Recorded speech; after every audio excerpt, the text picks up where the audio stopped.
Have you seen the movie Rain Man, where the main character is on the spectrum?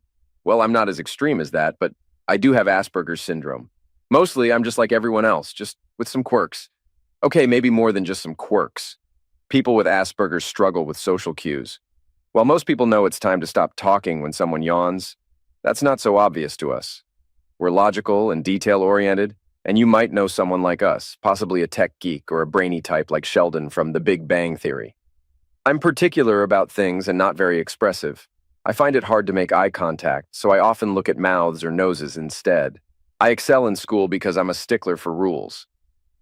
Given clear tasks and goals, I make a great employee. But when it comes to being in charge, well, that's not my strong suit. Why do you need a whole week off for your mom's funeral? Isn't the funeral just one day? So your boss might not have been totally unreasonable, just someone with Asperger's. When my parents passed away when I was young, my grandparents took me in. They had raised 6 kids, but none quite like me. I was always stirring up trouble at school, mainly because of the questions I asked, like, if this week is anti-bullying week, what was last week? Or, why do we have to line up quietly in height order during a fire drill? Do taller people burn slower? Even though I did great in school and got a scholarship for college, my grandpa would sometimes shake his head and say, "There's something off about that boy." I never went on dates in high school because I couldn't understand all the games girls played with boys' heads. Instead, I just read everything I could find. Grandpa, being a practical man as well as an old Navy hand, bought me a 403 for my 18th birthday. I enjoyed the gift like any teenage boy and made a standing arrangement with the young lady whenever I had funds to afford her charms. My first big romance started with an unexpected situation. I was filling up my gas tank at a mall before starting my Meals on Wheels route for seniors. It wasn't because I'm super nice. It was part of a scholarship requirement. I chose Meals on Wheels because I could do it alone. But as I got into it, I found the seniors really interesting.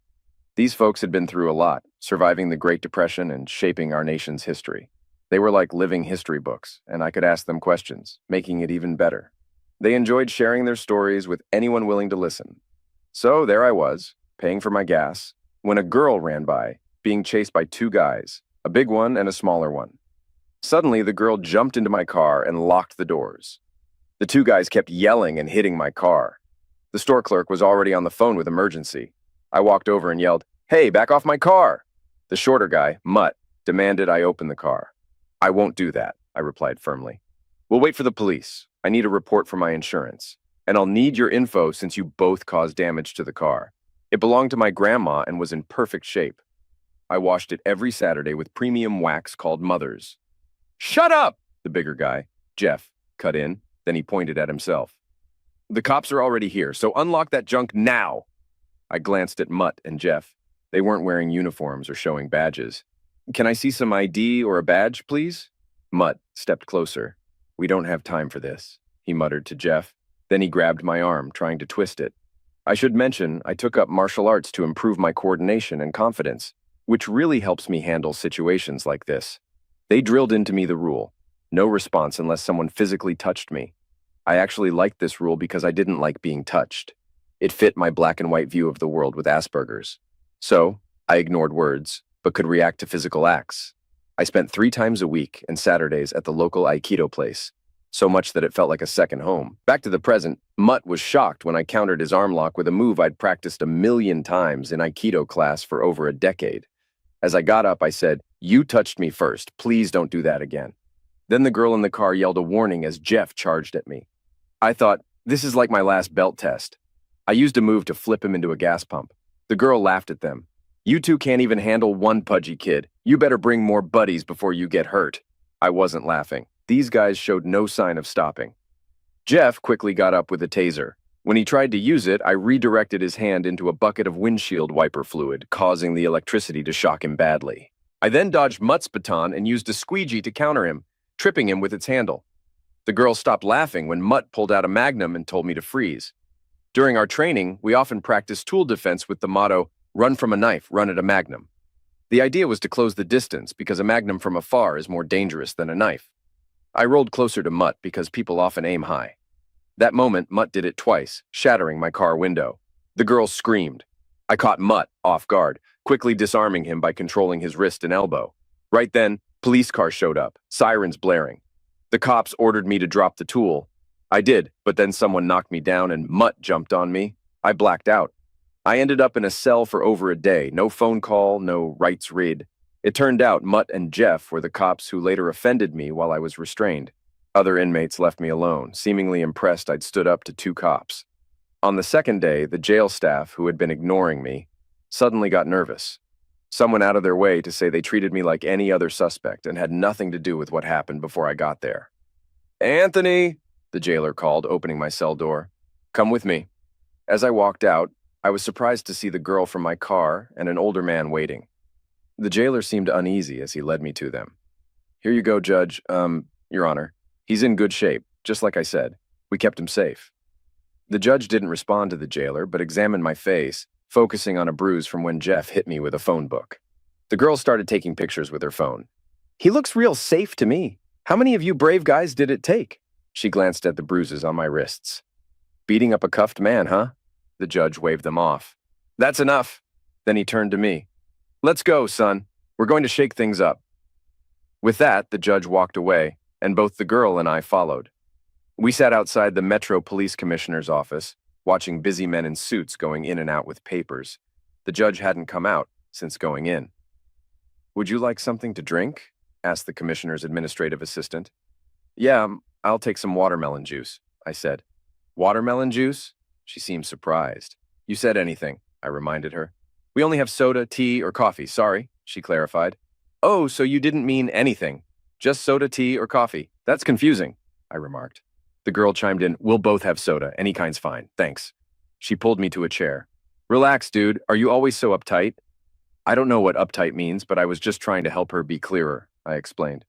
"Miscommunication can cause problems. In 1607, "Okay, you're a bit quirky," she interrupted, "but in a cute way. Now, quiet down. Don't you want to know what happened after the cops showed up at the gas station?" "I assume you'll tell me. Isn't that why you're here?" I replied. She rolled her eyes. "Fine. First off, my name's Dawn." I pointed at her badge. "But it says New Dawn."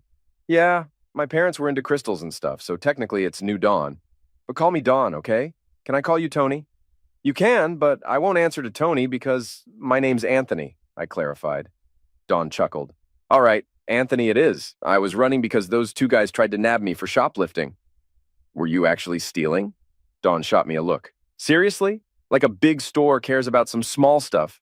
Do you know how little they pay in taxes and the pitiful wages their workers get? Not to mention the child labor overseas." "What does that have to do with you taking stuff from the store? It's a franchise, so technically you were stealing from the owner, not the big corporation." "Whatever." Dawn waved it off. "Don't you think the whole police department is corrupt? Look at those two jerks who attacked you." "They were an exception," I said. Dawn looked puzzled. "And what?" "An exception. In any big organization, most folks do their job fine. Then there's a small percentage that excel, another small bit that's corrupt, and a tiny fraction that just coast. Those two were just part of the tiny bad bunch." I raised two fingers. "I was unlucky to be in the wrong place at the wrong time. If it had been a bit earlier or later, I'd have avoided them. And those two cops, they're not typical." Dawn tried to speak, but I gestured to stop her. "The average income of a cop is pretty normal, nowhere near rich. They just enforce laws. If you don't like the law, change it or elect someone who will. Don't blame those who enforce it. That's all I gotta say. Now tell me what happened next." Dawn shook her head. "You're something else. Once the other cops showed up, I slipped out of your car and hid in the gas station.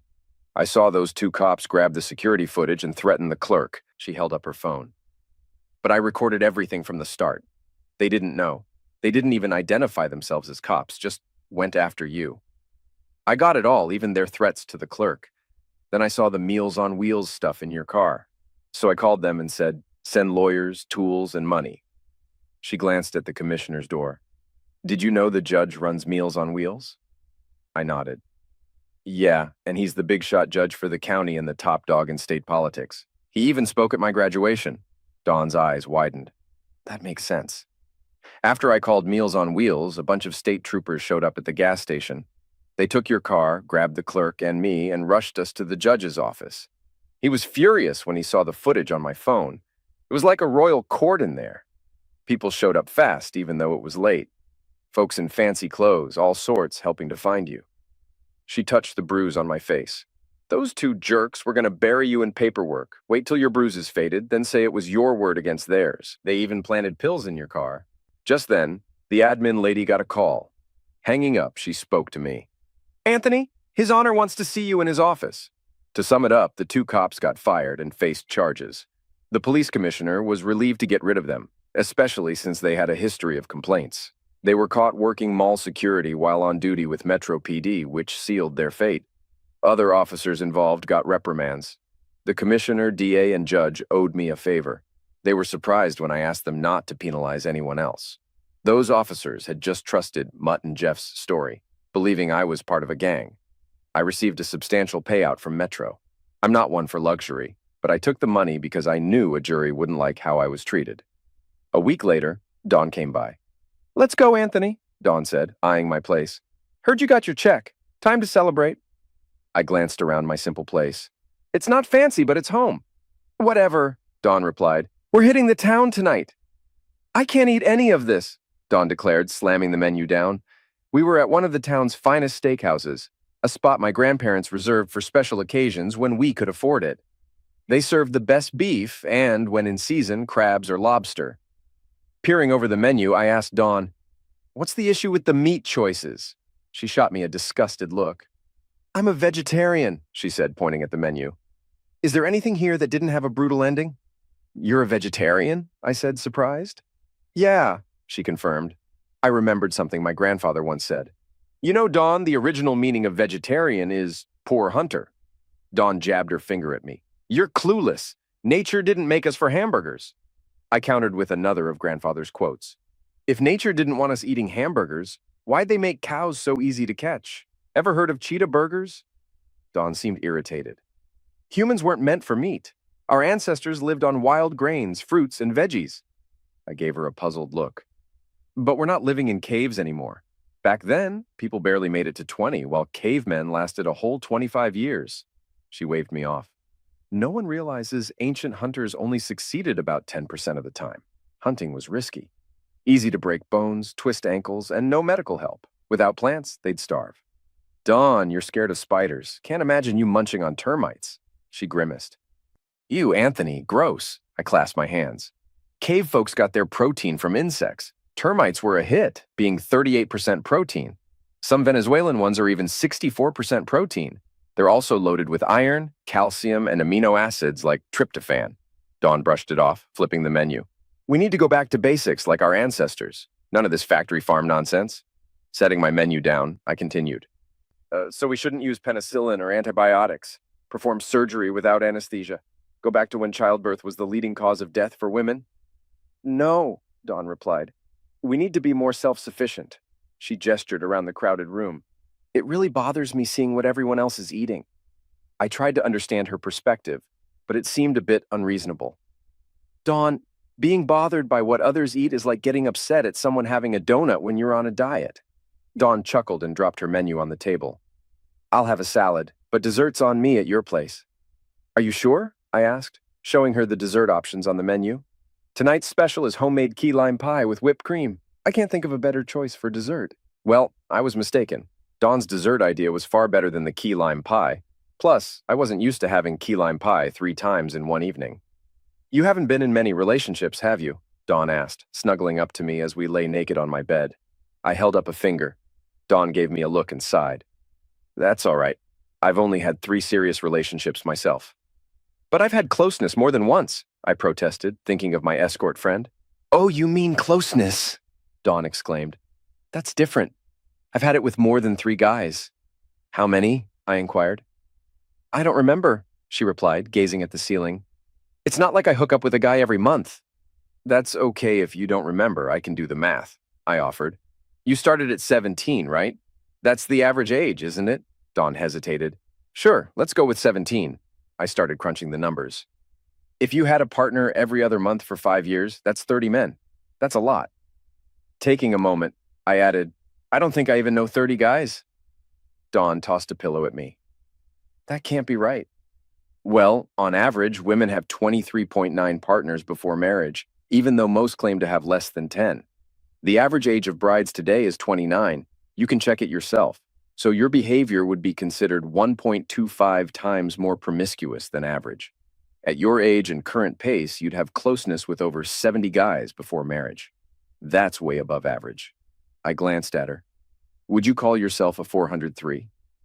Dawn gave me a sharp look. Are you calling me a 403? We just had closeness and now you're calling me a 403. I was puzzled. I'm sorry, I'm not calling you this, just asking a question. You seem upset and I didn't mean to upset you. I tried explaining my condition at dinner. I struggle with understanding emotional cues that most people pick up naturally. My obliviousness often leads to misunderstandings, and I never know exactly where I went wrong. Dawn relaxed, tracing her finger on my chest. That's okay, Anthony. I'm not a 403. She began moving her head down my body. But I can be your 403. It seemed logical that if Dawn was my girlfriend, she should live with me. So we needed a bigger place than my small apartment. Thankfully, the payout from Metro allowed me to afford a larger home. Money wasn't a big deal for me, but Dawn enjoyed the comforts it provided. I was studying math and accounting. I loved math, but Grandpa said I should have a practical skill and people always needed bookkeepers. I wasn't sure what Dawn was studying in school. She was always involved in some rally or protest on campus, whether it was gays for the metric system, indigenous Muppet rights, or stopping condom testing on animals. I couldn't keep track of them all, but Dawn thrived on every demonstration and march. But if it made her happy, it made me happy. And speaking of happiness, I was determined to please Dawn in bed. So I did what I always did and researched everything related to women's pleasure. I scoured internet forums, magazine articles, videos, and best-selling books. I even paid for a session to get advice from my escort friend. And no, I didn't do anything with her. I had a girlfriend now. Wow! Exclaimed Dawn, her face flushed as she fell back onto the bed. Where did you find that? I returned the toy to the bedside drawer before replying. The clerk at the Pleasure Palace recommended it. She even gave me a demo in the back room, showing how to use it properly. My research showed it's one of the top-rated models. Dawn stared at me for a moment before bursting into laughter. You're the only guy who can watch a stranger do things and call it research with a straight face, and I believe you. Dawn got pregnant, which surprised me, not because she was expecting, but because it didn't fit our relationship timeline. Dawn didn't seem bothered that we were deviating from the usual path of dating, living together, marriage, then kids. It took me 2 weeks to convince Dawn of my reasoning and get her to the courthouse. That year was special because 2 wonderful things happened. Dawn married me, and most importantly, our daughter was born. The birth of our daughter sparked our first real argument. Dawn wanted a home birth with a midwife. I don't want our daughter born in a hospital full of sick people, she said. I want her to come into the world in a place of love, near her future bedroom and the kitchen where she'll grow. You barely cook in the kitchen, yet you want to give birth there? I countered. With a baby girl in my life, everything felt wonderful. I dove into researching proper parenting techniques, seeking advice from child psychologists and experts at the university. Dawn grew frustrated with my constant corrections to her mothering. Eventually, she left most of the child rearing to me. It's not that she wasn't a good mom. She just got tired of me always taking our daughter out to the zoo, concerts, aquarium, and such. I felt it was my duty to expose my baby to new experiences, while Dawn remained busy with her campus activities. The next 10 years flew by. After earning my doctorate, I found myself working on Wall Street. A top player from a major hedge fund was scouting talent from various fields like math, physics, and engineering. He sought brainiacs who could make 2 + 2 = 5, metaphorically speaking. It was like solving a giant 3-dimensional puzzle. On Wall Street, with the way rules were set up, we could make 2 + 2 = 9. While we raked in hefty paychecks for this Rubik's Cube math, I wasn't driven by money. As they say, the poor want to be rich, the rich want to be kings, and kings are never satisfied. But for me, the Wall Street game felt rigged. Still, if the money kept my family happy, I was content. I never imagined Dawn would cheat on me. We both had late nights, but Dawn threw herself into activism, now focusing on saving the environment. She was passionate about rescuing endangered animals for a while. You know, Anthony, humans are the reason why whales are nearly extinct. They're the blue whale's most dangerous predator. Dawn, while that's partly true, they're the largest mammals on Earth. What other predators do blue whales have? Pelicans with machine tools? Lions on jet skis? Her views on climate change baffled me too. Dawn, Does it seem ironic to you to drive an Escalade to a Save the Planet rally? She gave me a puzzled look. Anthony, it's a hybrid. It's very fuel efficient. When I stop for more than a few seconds, the engine shuts off to save fuel. Well, my grandpa had a car like that years ago, I responded, pulling up a web page on my laptop. But consider the resources used to make your Escalade and dispose of the hybrid battery. It leaves a carbon footprint as big as Bigfoot. Dawn threw her hands up before responding. You want your wife and child to drive around in a Volkswagen Jetta? Well, they're one of the safest cars, and the diesel model has much better mileage than your SUV hybrid plus. We hardly ever argued. I didn't see the point, but I couldn't understand why Dawn needed so much stuff. She'd buy these ugly dresses with designer labels and always say, "This looks so much better on." I'd think, on what? On fire, but kept quiet. When Dawn gave birth to our son, I was ecstatic. I don't know who was happier with the new addition, his big sister or me. But a few years later, the housing market crashed, and that's when things went downhill, at least for Dawn. Like most Americans, I didn't get a government bailout. Those were reserved for CEOs and big financial institutions that were deemed too big to fail. I ended up at a small-town bank in the South, far from Wall Street. My salary was a fraction of what I used to make, and our house was underwater as soon as we bought it. Gone were the European vacations, private clubs, private schools, spas, tutors, Cadillac Escalades, and Starbucks was a thing of the past. I was proud of how my children adjusted. My daughter loved her public school, and my son was thrilled to have a big yard to play in. My job at the small bank wasn't as demanding as Wall Street, but the people were friendly. But even I could see that Dawn wasn't happy. I didn't realize just how unhappy she was until I walked into our bedroom 8 months after we moved and saw her packing clothes into a suitcase. Dawn, it looks like you're packing for a trip. I don't get my 1-week vacation until I've been at the bank for a year.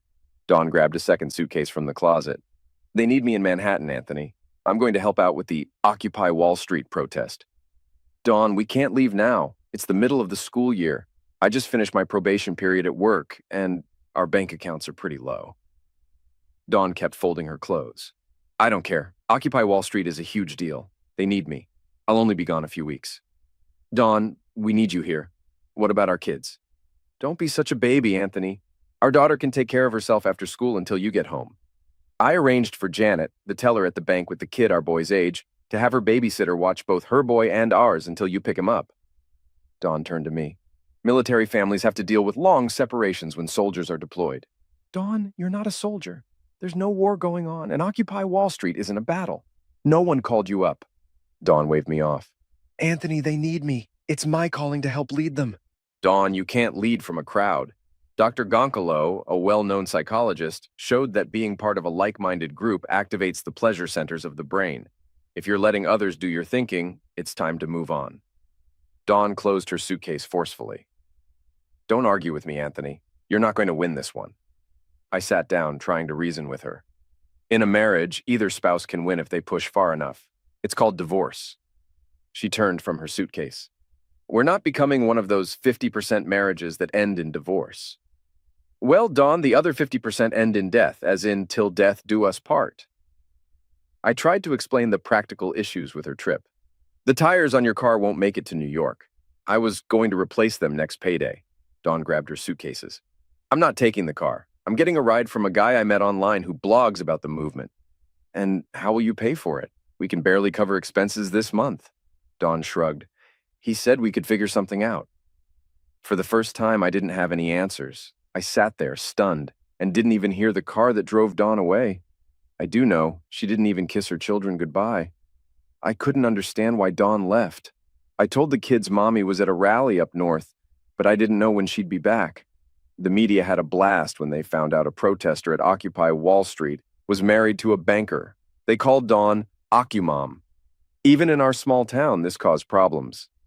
Dad, my son asked, what's a hoe? A hoe is like a rake used in gardening, I explained. He looked confused. Why are kids at school saying Mom is a garden rake? Then my daughter walked in. It's hoe, not hoe. You know, like 403. My son turned to me. What's a 403, and why do they say Mom's one? Your mom's not a 403, and that's a bad word. Go play outside until dinner, I told him. After he left, my daughter sat heavily in a chair. Dad, you have to stop Mom. She's ruining my reputation at school. People are saying terrible things. I comforted her. We can't control what people say, and honestly, they probably don't think about us much. Dad, she exclaimed dramatically. Don't you care? Mom's living with some stranger in a tent, and it's all over the internet. I tried to stay calm. If it upsets you, stay off the internet. Daddy, my friends keep sending me links to the blog. It's disgusting. You have to do something, I promised her. I will, honey, I will. After leaving countless voicemails, I finally reached Dawn. Sorry, Anthony, it's been chaotic here, she said. But Dawn, you haven't called back. I've been the one reaching out, I pointed out. You can't imagine what's happening here. No one's listening to my problems, she replied. If no one's listening, then don't share your problems, I suggested. 20% don't care, and the other 80% are glad it's not happening to them. Fine, Anthony. You wouldn't get it. There are thousands of people here, from regular folks to celebrities, she said. That's great, Dawn. Any other moms who left their families? I asked. Don't be sarcastic, Anthony. You're making it sound like I care more about toiletries than my family, she retorted. Dawn, toilet paper is a basic necessity. I'm not being sarcastic. How can I and the kids be your priority when you're with another guy? I questioned. Don't be naive, Anthony. We're just sharing a tent. We're not sleeping together, she insisted. Dawn, let me read you something from your tent mate's blog. Yesterday's entry was called Occupying the Occu-MILF Muff, I began. Dawn cut me off before I could continue. Anthony, you can't believe everything on the internet. He's just making things up for attention. When a jobless immigrant living in a tent with my wife describes the birthmark on your thigh, I believe the rest of what he says. You need to come home. I've arranged for us to see a highly recommended marriage therapist, I urged. I'm not going to let some backwoods Bible-thumping redneck tell me I have to submit to you and stay home, she countered. Dawn, that's not what I'm saying. You need to come home now, I insisted. I can't. This is important to me. When my mom said learning to swim was important, they tossed me in the lake. That's how I learned, she replied. I responded, Ever think they might not have wanted to teach you to swim? Glancing at my watch, I said, There's a bus leaving at midnight with your name on it. If you're not on it, I'm filing for divorce. I overheard Dawn speaking to someone as she covered the phone. Anthony, I can't leave now. I'm deeply involved in this movement. Dawn, don't mistake movement for action. Running around in circles gets you nowhere, no matter how big the circle, I replied. Are you just going to abandon me? Dawn exclaimed. Feeling puzzled, I replied, Dawn, you left me and the kids. Be on that bus. Then I hung up. As expected, Dawn didn't take the bus. I didn't hear from her until a week later. Anthony, how could you? Dawn yelled over the phone. You're filing for divorce, claiming abandonment. You cut off my cell. I had to borrow a phone to call you. That's why I didn't recognize the number. And those awful pictures you included with the divorce papers, Dawn continued. Was that necessary? What if the kids saw them? I wasn't surprised by her reaction and told her so. Now you're worried about the kids. Just so you know, the kids found the pictures. Your tent mate, who you claim not to be involved with, posted them on his blog, and your daughter heard about them from classmates. I simply printed them out. Anthony, I'm sorry. I swear I didn't know he was taking pictures. I got carried away in the moment. We're all fighting for the same cause, and I made a mistake.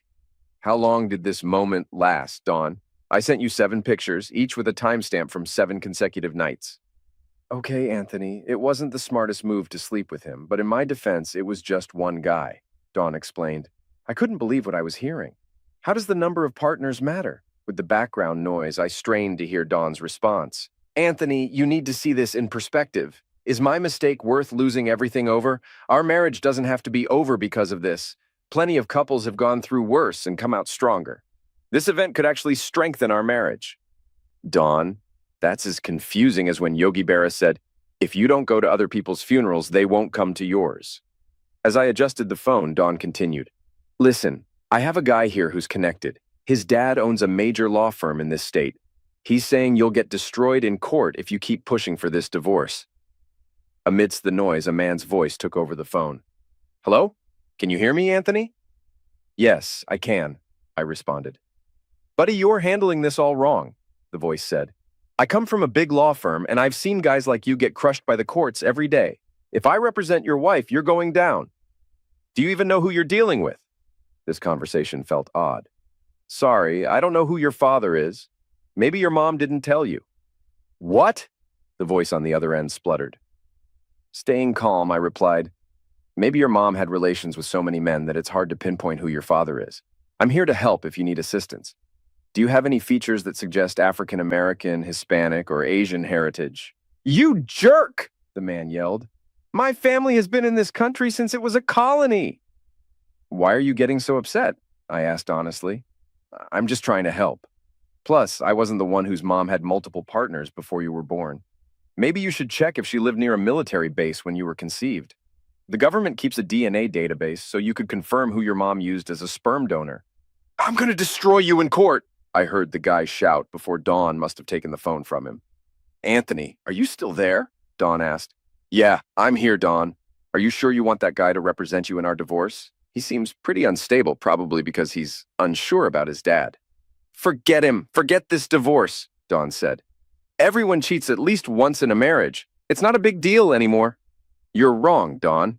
A recent Gallup poll found that 91% of Americans consider having an affair to be morally wrong. Only 9% think it's okay. Divorce might be more accepted now, but adultery is still seen as immoral in most states. Damn it, Anthony, divorce isn't the answer. Dawn, there are no right answers to wrong questions. Fine, you want to fight? Dawn spat. I'll beat you in this. Remember, those who live by the sword die by the sword. What's cutlery got to do with our divorce, Dawn? Besides, nowadays, those who live by the sword get shot by those who don't. I heard more swearing before the line went dead. One thing was clear. Dawn came out on top in the divorce, with her lawyer making sure I left with almost nothing. Our state's alimony laws worked in her favor, and her attorney used that to take my retirement savings, house equity, and cash. But I didn't mind losing those material things, because I got sole custody of our kids in exchange. Dawn may have won the battle, but it felt like an empty victory to me. Dawn's involvement in the Wall Street protest got her some attention, even leading to a book deal and movie contract. My daughter showed me the press release, and it explained why Dawn didn't push for alimony. But it didn't make sense why she drained my accounts and claimed she couldn't afford child support. Her newfound fame brought minor scorn from our small town, which caught me off guard. Even my coworkers treated me differently. Janet, a single mom and a coworker, shed some light on the situation. You might not see it, Anthony, but there's still a lot of old-fashioned thinking here, especially about handling women, Janet said. But what could I have done differently? I asked. This mess wasn't my doing, Janet patted my shoulder sympathetically. I get it, Anthony. Your ex-wife Dawn seems a bit off. With all the therapy and medication out there, I bet a quarter of women in this country are dealing with some kind of mental health issue. I mulled over her words. So that means 3/4 are walking around untreated? Janet suddenly punched my shoulder, grumbling about us all being the same. Rubbing my sore shoulder, I continued, Their opinions don't matter to me. Besides, what does my personal life have to do with my job anyway? At the bank, trust is key. If you can't manage your own family, folks wonder how you'll manage their money, Janet explained. She might have been right, but my family came first. The bank job was just a way to support them. However, it did lead to some issues at work. Some customers avoided me, fearing my personal problems might rub off on them. Then, one day the manager surprised me. You're in charge tomorrow, he said. Keep the staff in line. The next morning I arrived early and greeted my team. After a brief tour and a stop at the restroom, I stepped out to a shocking scene. Masked men were terrorizing my staff, and one held explosives overhead. Are you the freaking manager? One of them shouted. I'm the manager for now, I said, recalling robbery training. If you're here for cash, we'll give it. Otherwise, come back when we're open. The offender grabbed my tie, shaking the dangerous device. Stop the jokes, jerk! He shoved me down. Struggling with my tie, I got up slowly. I hated those things. They started in Croatia ages ago as a sign of loyalty to the king. Why we still wear them is a mystery. I kept my hands up, as trained, addressing the offender. We don't want trouble. I'll get you the money, no need for violence. You better. He tossed a bag to the tellers. $1 million in cash now. Remembering my training, I didn't argue. I'd love to, but we're a small branch. We only get $75,000 weekly. Plus that bag won't hold $1 million. He glared. What the heck are you saying? 22.026 pounds, I explained. Each $100 bill weighs a gram. With 10,000 bills in $1 million, that's 22.026 pounds. But we don't have that much. The offender pulled Janet from the teller line, holding her hostage with some dangerous device at her head. I hadn't dealt with such things except in video games, so I couldn't tell its type. Fragmentation, high explosive, or phosphorus, but it seemed unusual. Listen, manager, The offender demanded my attention. Give me all the money in this bank now or I'll blow her head off. Okay, I said, motioning toward the vault. The funds are still in there. Then let's freaking go! He pushed Janet toward the bag, causing her to fall. In the vault, past the safe deposit boxes, we huddled behind the barred door. The robber left with the bag. The offender blocked our exit and then, unexpectedly, tossed the device into the vault. Goodbye, suckers, he shouted as he ran off. Time seemed to slow down as the device rolled toward Janet. I heard screams and saw one teller faint.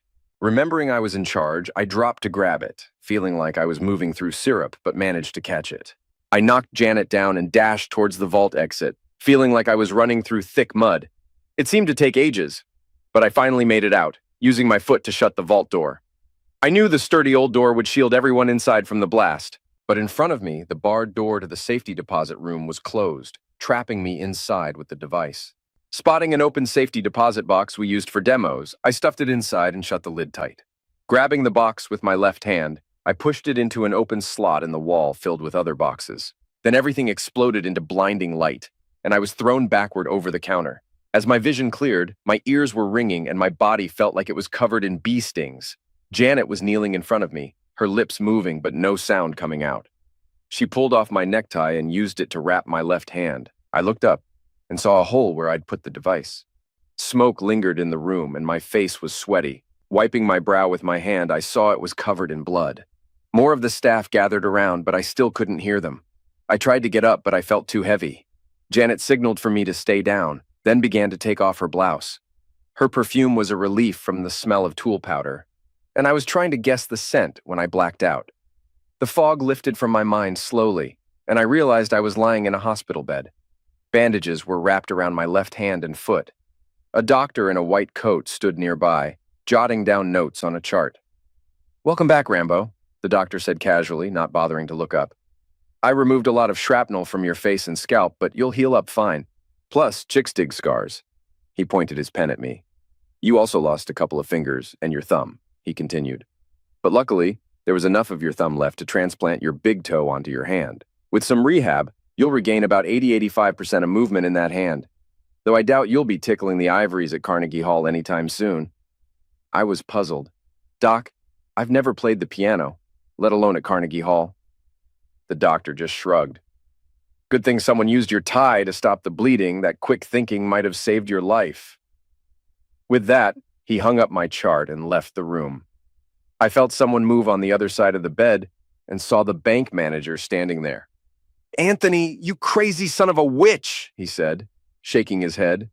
"I never would have guessed you'd pull off a stunt like that. The security cameras caught everything. It looked like a scene straight out of a Bruce Willis Die Hard movie." He ran his hand through his hair. "You know, Anthony, we're all pretty proud of you and what you did. And, well, we all feel bad about how you've been treated lately with the divorce and all." There was an awkward silence before the bank manager tried to change the subject by clapping his hands together. "Of course, you're not the only one we're proud of," he said, pointing behind him. "Janet here slipped a couple of dye packs into the robber's bag. Those fools were looking inside when the packs blew up, covering them and the entire windshield with dye. They lost control of the car and crashed into Cream Time Donut Shop," he chuckled. "Those jerks got busted by every cop in the county." I tried to grin, but my face felt weird. The bank manager turned to Janet. "Hey, Janet, I gotta head back to work. Can you keep an eye on Anthony for me?" He squeezed my shoulder. "Take all the time you need, Anthony. The bank's covering everything, and we're all damn proud of you." After the manager left, Janet spoke up. "Your kids are with mine at the Sitters. They're having a blast being the kids of the local hero." She closed the door before coming over to my bed. There was a half smile on her face as she said, "A die-hard scene, Anthony? More like die stupid. You do realize that was a flashbang, not a real explosive device."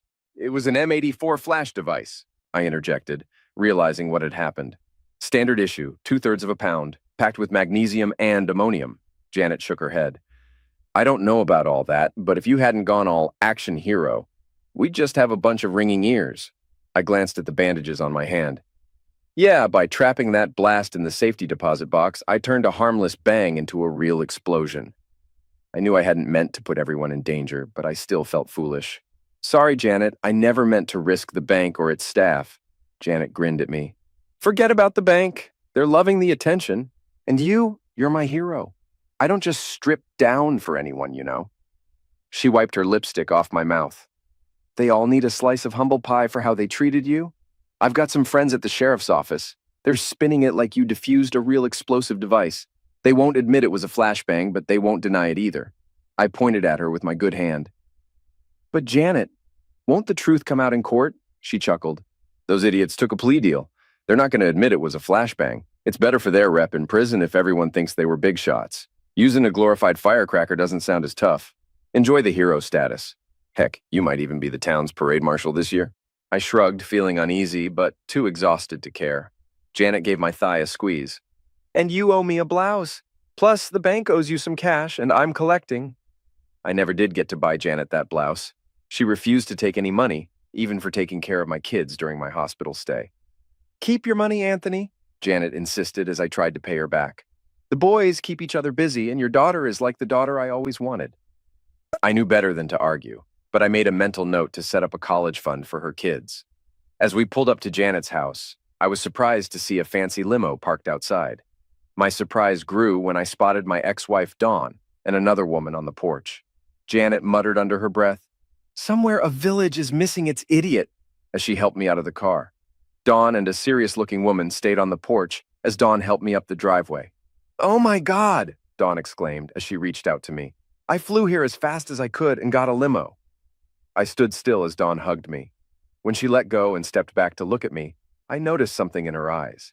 I've never been big on the whole health craze thing. Unlike many newly divorced guys, I didn't dive into intense workout routines. Plus, my desk job didn't help my waistline much. "No worries, Anthony," Dawn said, poking my stomach. "I've got a new diet plan that'll shape you up in no time." I wasn't in the mood for a lecture on veggies from Dawn. The diet industry thrives on a 98% failure rate. Most people gain back all the weight they lose, even after shedding pounds. And as for fighting shape, I'm already there, too heavy to run from a fight. Dawn tried to laugh it off. "You're hilarious, but a little exercise will do wonders for you." My hand throbbed and I was exhausted. If walking or biking were the key to immortality, mail carriers would live forever. A whale swims all day, eats fish, drinks water, and stays fat. A rabbit runs and hops, but only lives 15 years. A tortoise does nothing but lives up to 450 years. So, why should I exercise again? Dawn glanced at Janet standing nearby. "Looks like you've inherited your aversion to exercise from her," she remarked, possibly taking a jab at Janet's figure. Janet narrowed her eyes and snapped, "You know, there's plenty of evidence showing that women who carry a few extra pounds tend to live longer than the skinny ones who obsess over weight and end up in fights." The stern woman next to Dawn stepped forward to shake my hand. "Hello, Anthony. I'm Dawn's publicist. We're all thrilled about this opportunity." But Dawn cut her off. "What a perfect ending to my story. I nurse you back to health and we all reunite as a family." The publicist nodded eagerly. "The Lifetime channel was ecstatic when we pitched the idea to them. We might even turn it into a series." Dawn reached out to me. "This could mean a lot of money and fame for me. I mean, for us." "No," I said plainly and calmly. "What?" Dawn and her publicist said simultaneously.